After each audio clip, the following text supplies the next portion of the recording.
Welcome. In this video, I'll show you how to connect a Phantom wallet to BullX. And by the way, Swissborg's got a cool sign-up bonus. You can go ahead and get up to $100 in rewards. Just gotta use the link below, either in the description or in the comments. Just click on it, scan the QR code, and they'll send you a reward card. Now going back, now go ahead and start by opening up your BullX account. And then once you're in here on your dashboard, make sure that you already have installed Phantom wallet on your extensions. Okay, if not, you can click on the three dots or three horizontal lines. And then go ahead and click on extensions right here and click on visit web store.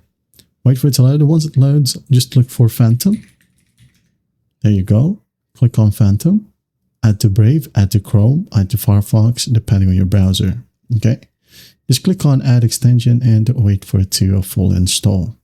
There you go. It's done installing. It's going to open up our Phantom wallet, or the Phantom wallet page. Just go ahead and click on I already have a wallet if you already have a wallet. If not, create a new wallet.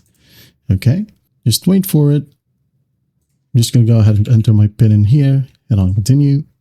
And once signed in, you can now go ahead and click on get started. And here you have your Phantom wallet. Okay, so what we'll do, if you ever close this tab, you can just click on Phantom right here. Okay, now going back into BullX Neo, or BullX, you can just go ahead and click on wallet right here in the left panel. And as you can see here, mine is already connected. But if you want to connect yours, just click on add wallet in here. Make sure that Solana is selected, and then the wallet name, just name it Phantom. Okay, once that's done, it's going to need a wallet address. Go to your Phantom wallet in here. Okay, now go ahead and click on receive. Okay, click on it and just copy the Solana wallet address.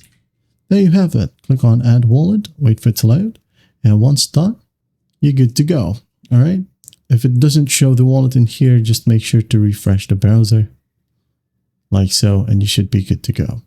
All right, well, I hope this video helps, and I'll see you in the next one.